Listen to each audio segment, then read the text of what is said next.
Según estudios, 3 de cada 10 niños que son obesos pueden llegar a ser hipertensos. La alimentación poco saludable, el sedentarismo, por ejemplo, son algunos de los factores que influyen en esta condición. El problema en todo caso no termina ahí, porque los menores que tienen esta enfermedad pueden desarrollar incluso otro tipo de problemas. Y queremos hablar de eso. Está en nuestro estudio un especialista, el presidente de la Corporación Mater, el doctor José Manuel Escala. Doctor, gracias por venir. ¿Cómo está? Muy bien, gracias. Buenos días. Buenos días. Uno escucha hablar de hipertensión generalmente en adultos. ¿Qué se considera hipertensión en un niño? ¿Son los mismos rangos o parámetros que se le piden a un adulto para efectos de la presión o no? No, los rangos son menores. Hay una tabla, porque el rango evidentemente es diferente en un recién nacido, un lactante menor, de un preescolar y de un adolescente. Pero sobre ciertos rangos, sobre algunas presiones, depende de la diastólica o la sistólica, se habla de hipertensión. Pero lo más importante es cómo se diagnostica esta hipertensión y por qué tenemos esta epidemia del siglo XXI, que diría yo, que es la hipertensión.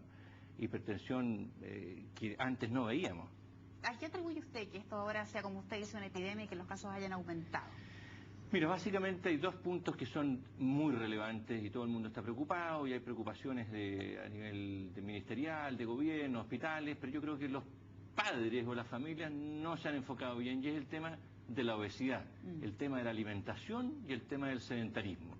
Los dos puntos básicos en que inciden en el aumento de la hipertensión infantil son el sedentarismo, el niñito que está entretenido en el computador y pasa metido en la televisión y no hace actividad física como antes nosotros nos entreteníamos con la bicicleta, el fútbol y otras cosas. Y segundo, la alimentación. Hoy día se saca una buena nota, el niño tiene algo y se lleva de premio al McDonald's. No tengo nada en contra del McDonald's, también tienen ensalada. Pero la papa frita, el ketchup, la mayonesa, evidentemente son alimentos que son nocivos para la presión del niño. En la hipertensión infantil, me decía usted recién, el sedentarismo y la mala alimentación, pero hay factores genéticos también, por ejemplo, el hijo de un padre o madre que tiene riesgos severos de hipertensión o que padece una hipertensión severa, ¿es candidato a ser hipertenso? Absolutamente. Hay un factor genético y esas hipertensiones, esos pacientes sin duda hay que tenerlos más cercanos y controlarlos en forma más cercana, pero son los menos. Son los menos. Si uno limpia todo esto que le decía yo de la obesidad, fíjate que el 30% de los niños obesos pueden ser hipertensos, entre el 15 y el 30%. Y una estadística que salió hace poco, leí en algún periódico, hablaba de que en algunos controles en escolares, cerca del 50% correcto, tenían sobrepeso y el 40 y algo eran obesos. Imagínate, sí, claro, la cantidad de hipertensos que nos estamos llenando. Se medió eso con el CIMSS de Educación Física hace muy poco, tiene usted razón. Doctor, y usted me decía recién, es muy importante el tema del diagnóstico, y para eso los síntomas van a ser relevantes. ¿Cómo una mamá o un papá que nos está viendo hasta ahora puede empezar a sospechar o a tener luces respecto a un cuadro de hipertensión? Mira, ahí yo creo que el punto, tú decías, Verónica, lo de los síntomas. Síntomas son muy tardíos. Es mala onda en ese sentido porque el niño que empieza con dolor de cabeza, la cefalea es uno de los síntomas, hay cansancio, pero son síntomas muy generales. Entonces, para hacer el diagnóstico de hipertensión hay que tomar la presión.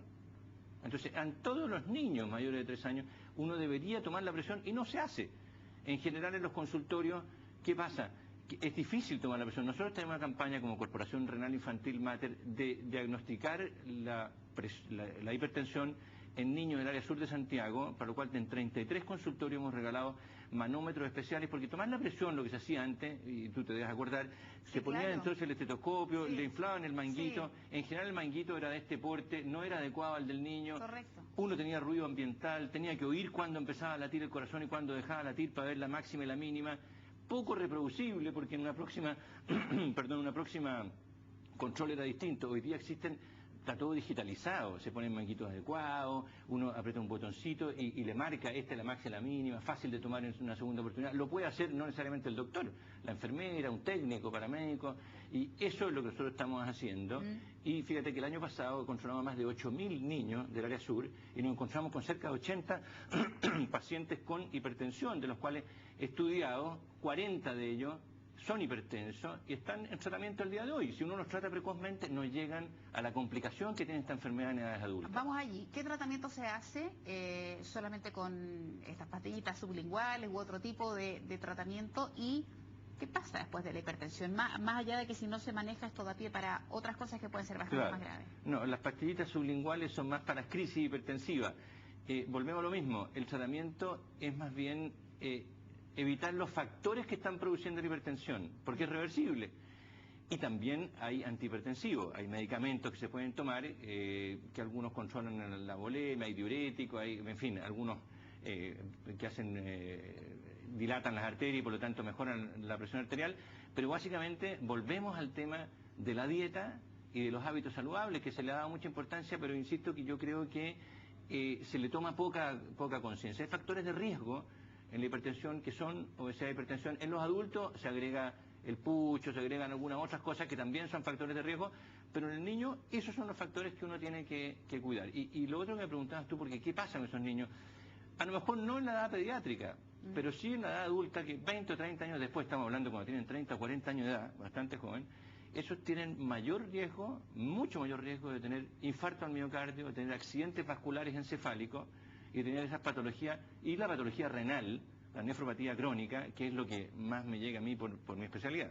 Doctor, sí, usted es urólogo también, y una de las cosas que probablemente la gente se pregunta en su casa es, muchas veces hay un aparato de presión que está disponible para hacer ese control probablemente en la casa de un niño. ¿Cuáles son? ¿Se puede dar rangos? Así como cuando uno dice, mire, tengo 12,8, ando bien, ando mal.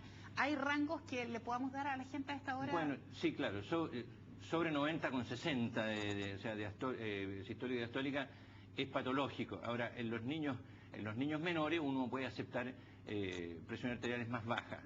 Entonces, ya sobre 70, 80, que uno la sistólica la que más mide, uno debería consultar o debería por lo menos acercarse a alguien que le diga, necesito que me tome la presión. Ahora, en los controles pediátricos que existen, los controles del niño sano que están instituidos, debería tomarse la presión en todo con un aparato adecuado. Ese es un mensaje que yo creo que nosotros como Corporación Mater estamos tratando de hacerlo y darlo a conocer porque es la forma de hacer el diagnóstico. Doctor, ¿cuáles son los cuadros asociados más recurrentes en una hipertensión cuando no ha sido tratada o cuando ya se ha ido un poco del control o de las manos de la pesquisa familiar o más doméstica? ¿Accidentes cerebrovasculares? ¿Qué pasa ahí? Exactamente. Las arterias están engrosadas, ¿cierto? Se empiezan a tapar y llega menos sangre a distintos órganos. Los órganos que más sufren son el cerebro, el corazón y el riñón. Entonces, en la parte cerebral tenemos accidentes vasculares encefálicos, hemiplegia, distintos tipos de trastornos. Bueno, recientemente tuvimos ahí un espasmo arterial, el Chino Río, no sé si será hipertenso o no, pero es frecuente y tiene cierta frecuencia el hecho de que cuando uno tiene un accidente vascular es hipertenso. El infarto al miocardio en pacientes jóvenes, yo creo, lo que pasa es que todavía no hemos llegado porque esto es algo nuevo, pero si esperamos 20 años yo estoy convencido de que vamos a tener mucho más accidente vascular encefálico o mucho más infarto al miocardio, incluso insuficiencia renal crónica en pacientes adultos jóvenes por no haberlo prevenido en las etapas tempranas. Doctor, ojalá que las cifras se mejoren y que podamos empezar a comer también más sano desde niños. Es difícil sí competirle a la chatarra, pero hace mal, y eso es un hecho concreto. Es muy difícil competirle a la chatarra y competirle también a la televisión y al computador. Sí. Eso, entonces, yo recomiendo que los papás salgan al cerro, salgan a caminar, lleven a sus hijos, los entretengan con actividades que son saludables, por cierto, pero al aire libre, y eso, hacerlo en familia, yo creo que esa es otra cosa que puede ser muy útil, y por supuesto que como premio, no una hamburguesa con papa frita, sino que una rica fruta, verdura, ensalada. Las mamás tienen que ingeniársela de otra naturaleza para hacer algo sano, exacto. Dicen que este es el único músculo que los niños necesitan. Sí. Doctor, muchísimas gracias por venir a conversarnos de este tema importante. Que tenga un buen día. Muchas gracias a usted.